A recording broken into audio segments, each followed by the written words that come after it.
Bien, seguimos en Cosañón y como saben en este programa hablamos muy seguido de juegos, yo les traigo juegos de rol, juegos de mesa, pero también hay juegos literarios, hay quienes diseñan juegos para poder, por ejemplo un juego de cartas que sirve para poder contar historias, pero para saber más de esto vamos a hablar directamente con los realizadores de estos juegos literarios, concretamente con quienes están detrás de Tincuy Libros, que son Gloria Claro y Ariel Maciel. Gloria, Ariel, ¿cómo andan? Hola, ¿qué tal? Gracias por la invitación. Muy bien. Hola, buen día. Cuéntenos así para nuestra audiencia, si supongamos que no saben absolutamente nada de qué es un juego literario, ¿qué es un juego literario? ¿Qué es lo que ustedes han desarrollado? Bueno, voy a arrancar yo, juegos de cartas, en este caso, que invitan a conectarse con lo literario, teniendo en cuenta el vínculo con las palabras, con las historias, con lo poético, con cómo resuenan todas esas cuestiones en cada uno. Entonces, desde ese lugar son juegos literarios porque nos invitan y nos abren la puerta a conectarnos con diferentes aspectos de la literatura y de las historias y cómo nos han atravesado. Así básicamente. Ok, o sea que son, digamos, para llevarlo a lo concreto, son un conjunto de cartas con la que vos vas jugando el juego y vas armando una historia en conjunto. Por ejemplo, hay uno que tiene la impronta justamente de crear historias. Uh-huh. Tienen diferentes disparadores y con las cartas y con diferentes sugerencias de juego podés ir armando y creando historias. En grupo, de a uno, en forma oral, en forma escrita. Ese es uno de los juegos, pero hay otros también. A ver, por ejemplo, ¿qué otros? Contanos, me interesa. De hecho, por ejemplo, desde cuando arrancamos con un juego que era más de conversación, como un ping-pong literario. Ajá. ¿Qué es eso? Es hacerte una pregunta y que el otro responda, o sea, no es un juego de trivia, no tenés por qué saber de ningún tema, son todas preguntas que en algún momento te van a atravesar o te pasó, o son experiencias sobre las lecturas, los libros, por ejemplo, no sé, ¿qué libro tenés hoy en tu mesa de luz? Eso es una respuesta que todos podemos dar, aunque sea no tengo ninguno, o no soy lectora, o tengo 10 y todavía estoy leyendo uno que me prestaron, bueno, no sé. Todos tenemos una respuesta. Bueno, y ese es un juego de conversación. Y después con el tiempo fueron surgiendo otros juegos más competitivos, más creativos y otra línea que es más poética. O sea, podemos jugar con las palabras, como decía Gloria recién, hay otros que son más de armar historias, que no son competitivos, son juntamente más colaborativos o son más, no sé, se construye, digamos, desde otro lugar, en grupo o individual.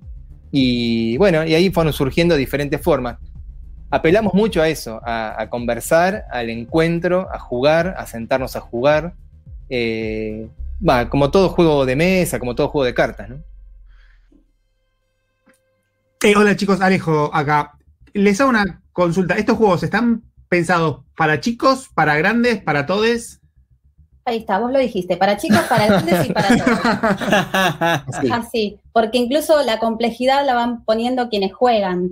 Okay. La idea es que se pueda jugar entre niños y niñas, entre adultos, entre jóvenes y chicos, como todos tienen como esa flexibilidad y así nos gusta que sean, como que nosotros no ponemos edades en los juegos, sí a veces hay que tener ciertas competencias, por llamarlo de alguna forma, porque en algunos tenés que poder leer o si tenés a alguien que medie, quien acompañe ese juego, tranquilamente hay juegos que nos han sorprendido siendo utilizados por niños muy pequeños y que tranquilamente pudieron jugar.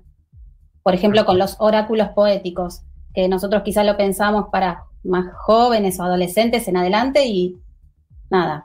Y lo utilizan a todas las edades. O por ejemplo, que te decía recién del ping-pong, uh-huh. De repente lo pensábamos por una edad y lo han usado, por ejemplo, en talleres de adultos mayores, en talleres de la memoria, donde tiran preguntas, ¿no? Y se genera una super conversación a partir de 2 cartas. Claro.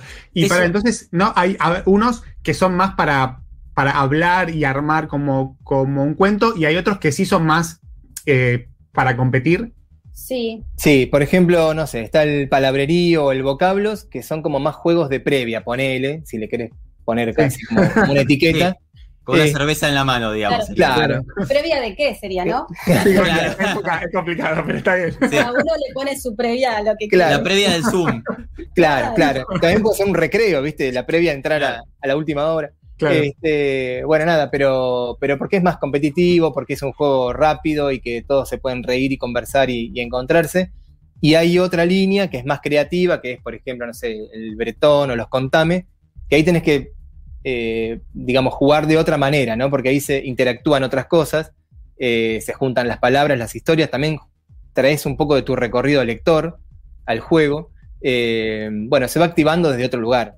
Lo que pasa es que cuando armamos el primer juego, un amigo nos dijo, che, pero y acá esto no es competitivo. Entonces, bueno, siempre nos quedó esa cosa, ¿viste? Que parece que el juego alguien tiene que ganar o perder. En los nuestros, no. Bueno, son colaborativos como los videojuegos. Hola, perdón, Martín acá. Hola, Martín. Igual nuestros oyentes saben que hay un montón de juegos de mesa que son cooperativos, porque en este programa hablamos mucho de eso, así que no todos son competitivos. Hay muchos que son competitivos, pero también hay otros en los cuales vos jugás en colaboración. Les iba a preguntar algo que me quedó de antes, que es, vos mencionaste talleres de adultos, pero esto también se usa, por ejemplo, en talleres literarios o en otro tipo de experiencias educativas. Digo, ¿cómo ha sido la experiencia de ustedes a medida? Porque ya tienen, no sé, no tengo la cuenta, pero tienen un montón ya lanzados de estos juegos literarios.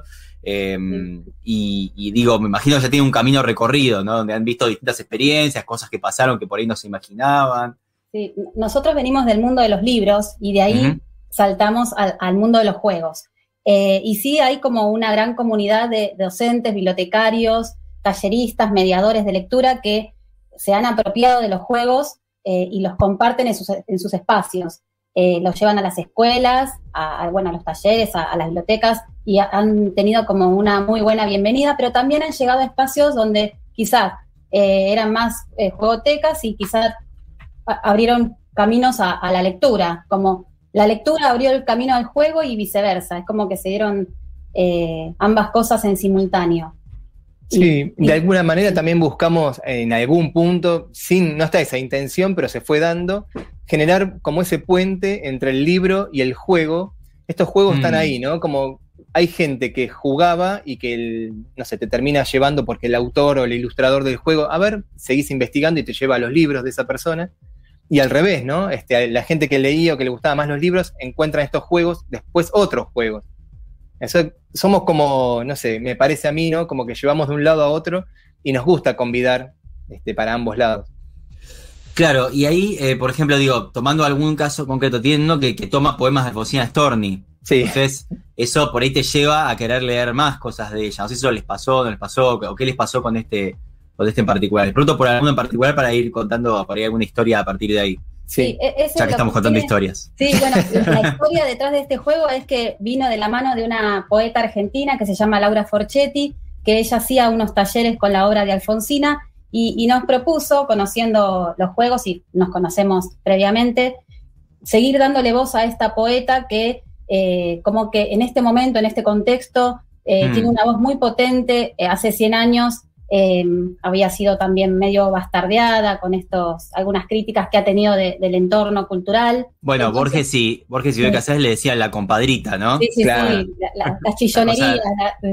La machiruleada de hace 100 años, sí. Tal cual. Entonces, con la idea de darle voz y seguir como poniendo voz a sus textos que son tan vigentes, en nuestra investigación estuvimos como viendo que ella también hacía columnas en diarios y reclamaba y decía cosas que al día de hoy nos parecen como súper actuales. Entonces, bueno, era un momento de seguir poniendo juego a la voz de esta poeta tan grosa para nosotros y jugar con sus textos, y ahí surge el juego que es Versos Desencontrados, donde hay una selección de poemas de Alfonsina Storni, hay una edición de los poemas, fragmentos, entonces uno puede buscar y escribir sobre lo ya escrito, diferentes formas, jugar con el antisoneto, que es algo que ella se dedicó y escribió en sus últimos años. También hay una invitación a leer esos textos a través de un código QR. Nuestros juegos no requieren Wi-Fi, pero bueno, nos apoyamos también en la tecnología, pero bueno, si uno va y escanea ese código QR puede leer algunos de esos textos periodísticos como para seguir ahondando quien quiera por ese camino. Bueno, fue así. Y también había, desde el principio del juego, había esta cosa de sacarle a Alfonsina esa imagen de la mujer que se suicida, ¿viste? Que sí, lo primero que más se recuerda permanentemente. ¿Sí, claro, no? Y tiene una obra tremenda que muchos, por lo menos yo no la conocía, y cuando empezamos a investigar para el juego, bueno, empecé a leer unas cosas que decís, esto tiene 100 años y parece que lo escribieron la semana pasada. Súper interesante. Entonces digo, bueno, valoremos también a esta persona, ¿no? Con esta obra que tiene detrás y no solamente, viste, que Alfonsina y el mar, bueno, no sé. Sí. Desde nuestra pequeña gota, ¿no? Pero bueno, tratar de ponerle esa imagen a ella. Sí, y una pregunta, ¿no? Porque generalmente acá cuando los chicos me recomiendan juegos de mesa, tengo que pasar la tarjeta y sacarle como un 12 cuotas porque son carísimos todos los juegos de mesa. Hablamos de los importados, ¿no? Obviamente. Sí. Los juegos ustedes nos pueden contar a dónde los puedo comprar, si es que son tan caros como los juegos de mesa tradicionales. Valen oro, te digo, valen oro. Sí. Bueno, pero ahora que viene el aguinaldo. Claro, justo. Buen momento. Viene el Día del Niño también. Claro. Con la tarjeta puedes comprar toda la colección acá, ¿no? Sí. No, los juegos, bueno, se consiguen en librerías y en jugueterías de casi toda Argentina, también están en Uruguay, y no, el precio actual es de 490 pesos y tratamos... Está re bien. Sí, cada mazo, y tratamos de eso, ¿no? De que el precio sea lo más accesible posible porque tenemos como esa política también desde Tincuy, si tenés dinero, bueno, llévate 2, llévate 3, ¿no? Pero no, que no sea tampoco ni muy caro para que puedan llegar a más lugares, ¿viste? Para que sea como una opción, bueno, qué sé yo, no sé. Sí. Vamos por ese lado. Y esta es la importancia de que haya editoriales que estén haciendo juegos de mesa acá en el país. Pues digo, hace poco estaba viendo un mazo, no voy a decir el nombre, pero digo, un mazo de cartas importado, de un juego importado, y está 7.000 pesos.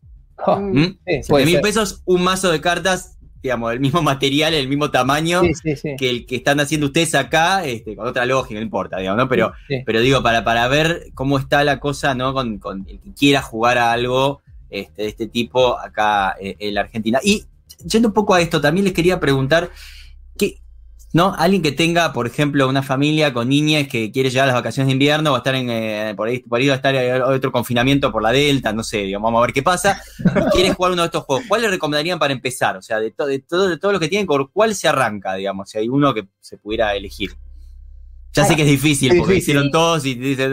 Sí, pero uno me decís, bueno, empezá por no sé, después vas viendo los otros. Hay uno que es muy divertido y que engancha y que, nada, que a nosotros nos encanta, que es el palabrerío que nombrábamos antes, que te invita a compartir, cruzar palabras y letras y temas, que es una media especie de tutti frutti, pero bueno, tiene esta cosa de que querés ganar y que te invita... 5 formas diferentes de jugarlo, entonces. En forma, claro, en ronda, entre 2... dibujando, con mímica, entonces bueno, tiene como el abanico de diferentes formas de juego y tiene esta cuestión de picante de que te invita a querer como, te quedas pensando qué otras palabras, porque a veces son combinaciones fáciles y a veces no, entonces después al ratito hasta seguís pensando como ¿qué más? Y se puede jugar por puntos o no, puedes jugar simplemente para divertirte un rato.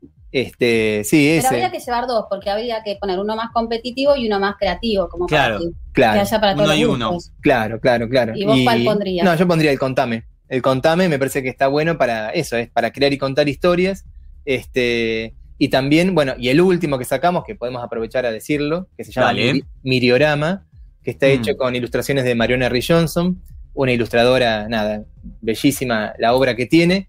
Y bueno, y es un juego que no tiene palabras, son todas imágenes y cada carta son 50, se pueden combinar con cualquier otra al lado, o sea, vos podés armar 50 a las 50, o sea, tenés trillones de posibilidades de armar infinitas historias.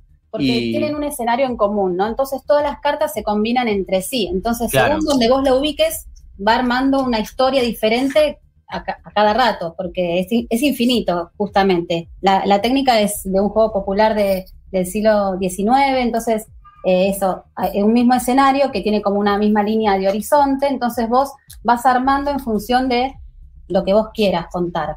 Claro, y claro que Italo Calvino había hecho algo parecido con las cartas de tarot, en un libro que se llama El Castillo de los Destinos Cruzados, o algo por el estilo, había agarrado las cartas de tarot y iba tirando las cartas, y con eso él armaba el cuento, digamos, ¿no? Así que está buenísimo. Bueno, chiques, les agradezco mucho. Miren, hay un mensaje de una oyente, Marioshka, que dice: en un taller usamos el de haikus.